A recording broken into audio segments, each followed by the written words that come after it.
그들이 이 말을 듣고 마음에 찔려 베드로와 다른 사도들에게 물어 이르되 형제들아 우리가 어찌할꼬 하거늘 베드로가 이르되 너희가 회개하여 각각 예수 그리스도의 이름으로 세례를 받고 죄 사함을 받으라. 그리하면 성령의 선물을 받으리니 이 약속은 너희와 너희 자녀와 모든 먼데 사람 곧 우리 주 하나님이 얼마든지 부르시는 자들에게 하신 것이라 하고 또 여러 말로 확증하며 권하여 이르되 너희가 이 패역한 세대에서 구원을 받으라 하니 그 말을 받은 사람들은 세례를 받음에 이날의 신도의 수가 3,000이나 더하더라.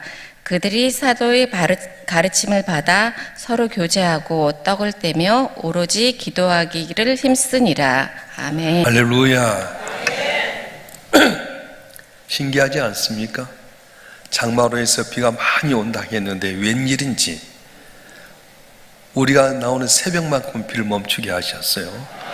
내일 비가 엄청나게 많이 온다 했는데 와도 괜찮고 안 오면 더 좋고 우리는 모든 걸 다 감사하는 거예요. 우리는 약하기 짝이 없습니다. 부딪히면 쉽게 깨어질 수밖에 없는 인간이기 때문에 누군가의 도움을 받고 살아야 됩니다.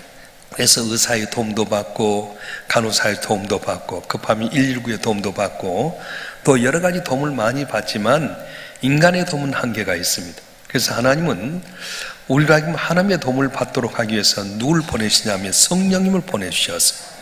예수님은 우리를 구원기 위해서 이 땅에 오셨지만은 보혜사 성령님은 우리를 돕기 위해서 오셨습니다. 근데 뭘 돕습니까?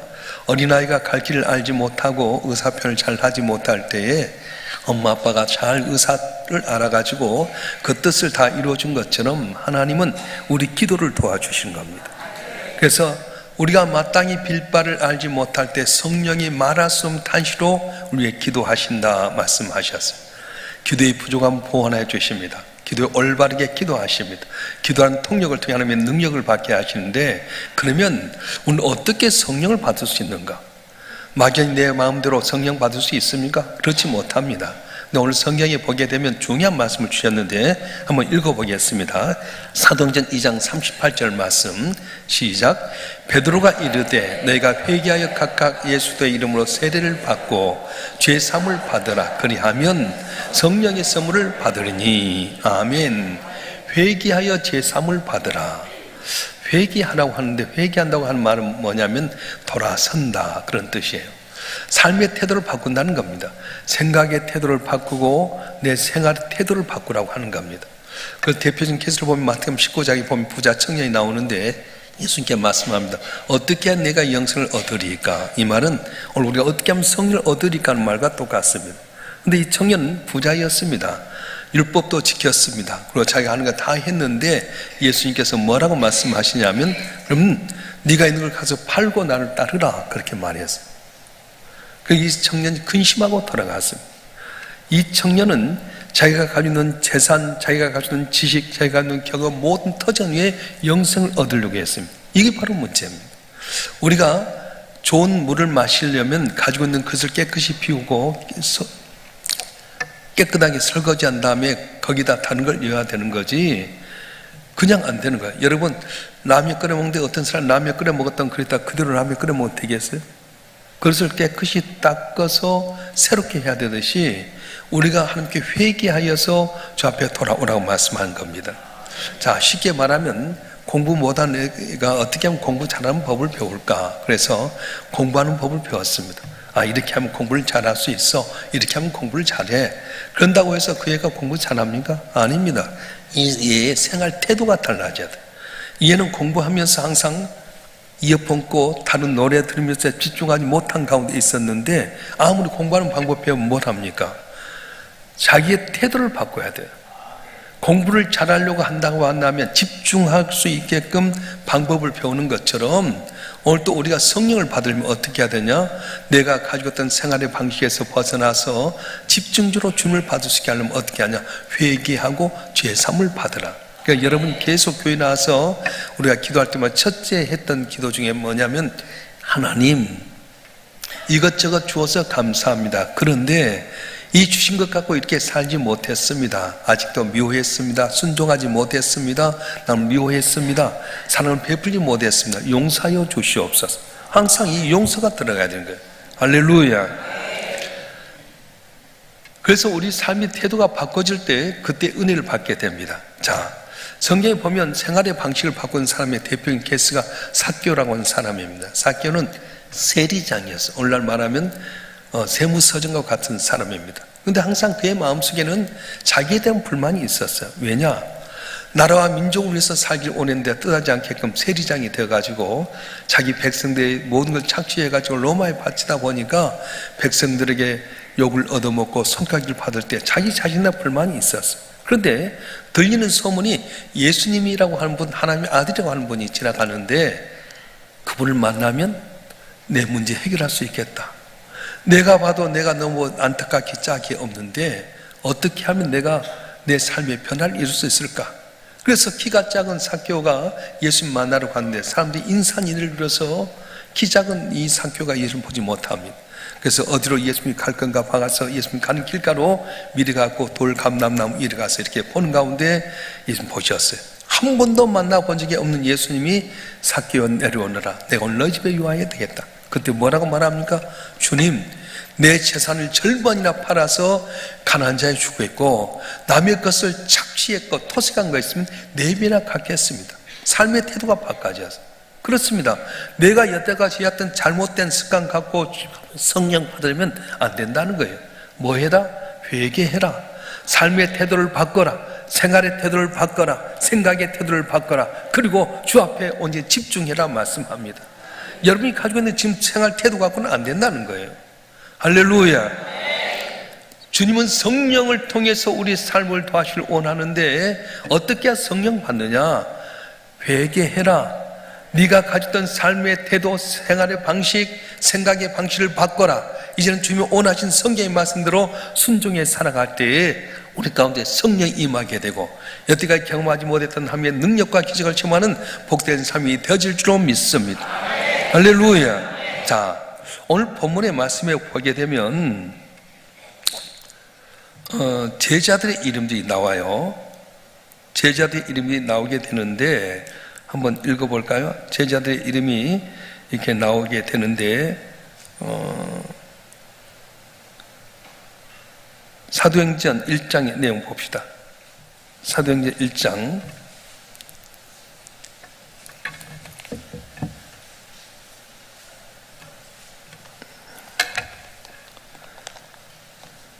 사도행전 1장 13절 말씀 한번 같이 읽겠습니다. 시작.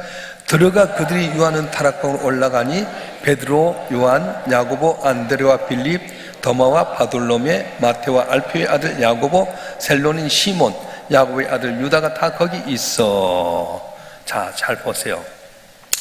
여기 있는 제자들의 이름이 나와요. 120명이 모였는데 왜 제자들 이름만 나왔을까요?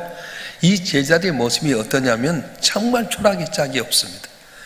예수님과 3년 동안 함께 먹고 자고 실습해서 귀신도 쫓아내고 약한 것도 고칠 수 있는 능력도 받았는데 정작 예수님이 십자가에 못 박혀 돌아갈 때 뿔뿔이 다 흩어지고 말았어요. 베드로는 심지어 많은 사람들 앞에 예수를 부인하고 저주까지 했던 사람입니다. 그런데 예수님 십자가에 못 박혀도 다 흩어져서 안 보였던 그들이 오늘 이 자리에 모여 있는 거예요.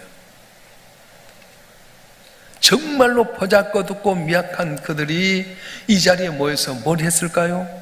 여러분, 승천한 다음에 500명이 보는 가운데 120명이 모여서 같이 한 자리에 모였는데 뭘 했을 것 같아요?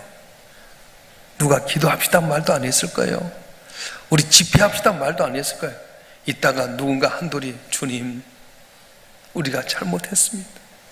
주님과 함께 3년 동안 같이 있으면서 주님 십자가에 못 박혀 뿔뿔이 흩었던 못난 죄인입니다. 한날 둘 흐느끼고 시작하면서 같이 울음이 터지기 시작합니다. 회개하면서 주여 우리가 잘못했습니다.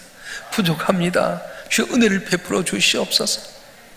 그러면서 그들이 회개의 역사가 일어나서 그렇습니다. 첫 단추를 잘 끼우면 전치가 잘 되듯이 우리의 삶 가운데 중요한 건 뭐냐면 왜 특별히 이 12명의 제자만 이름만 나왔을까? 정말로 보잘것없고 초라한 그들이 회개하고 주 앞에 섰을 때 이들에게도 성령을 주셨는데 오늘도 사모하여 주 앞에 나온 우리에게 어찌 성령을 주시지 않겠습니까? 그래서 우리가 주 앞에 잘못된 모든 회개함으로 말미암아서 성령 충만에 승리하는 잘되는 귀한 은혜길 주님을 축원합니다. 할렐루야.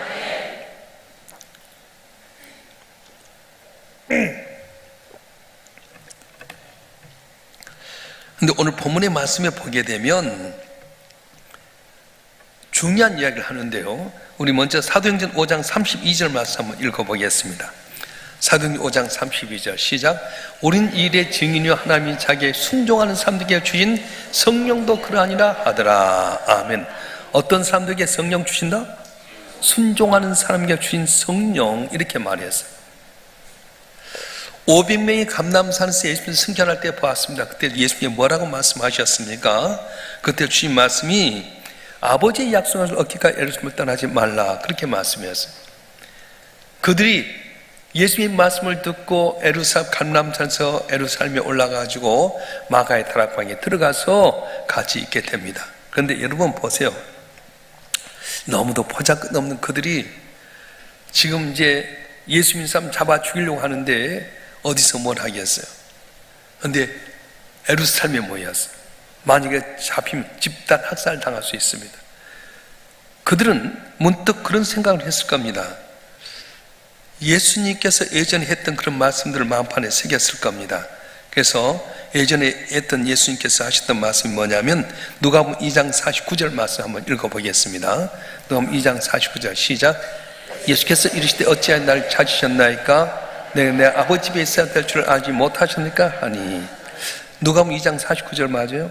제가 준비한 것은 볼지어다 내가 내 아버지께 약속을 너에게 보내리니 너희는 위로부터 능력이 입혀질 때까지 이 성에 머물라 하시니라, 이렇게 말씀하셨어요.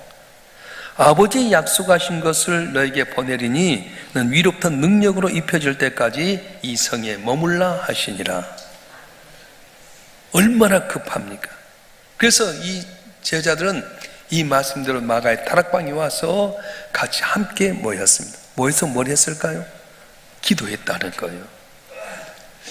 오늘 우리 삶 가운데 중요한 것은 말씀하신 걸 따라 순종하기 참 어렵습니다. 핑계가 많습니다. 이유가 많습니다.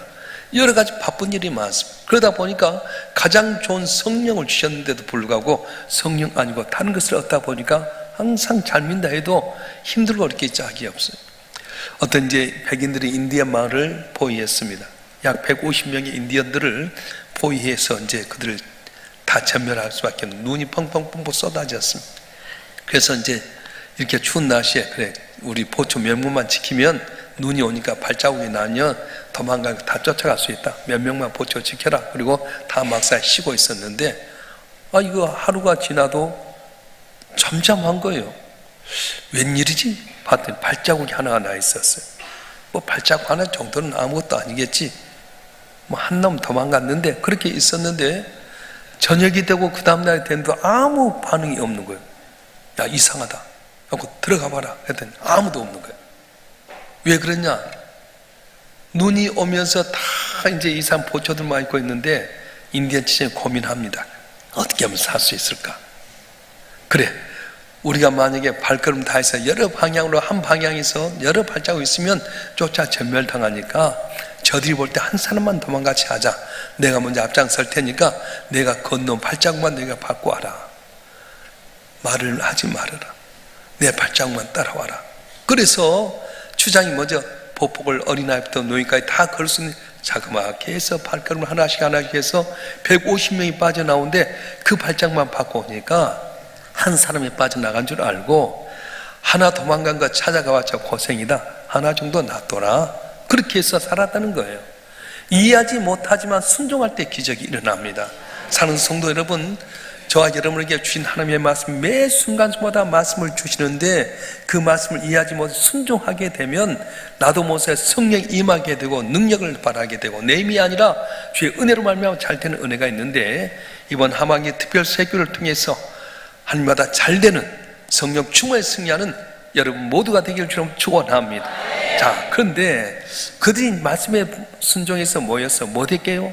오늘 본문에 보면 기도했다는 거예요. 자, 한번 읽어보시죠. 사도행전 2장 42절 말씀.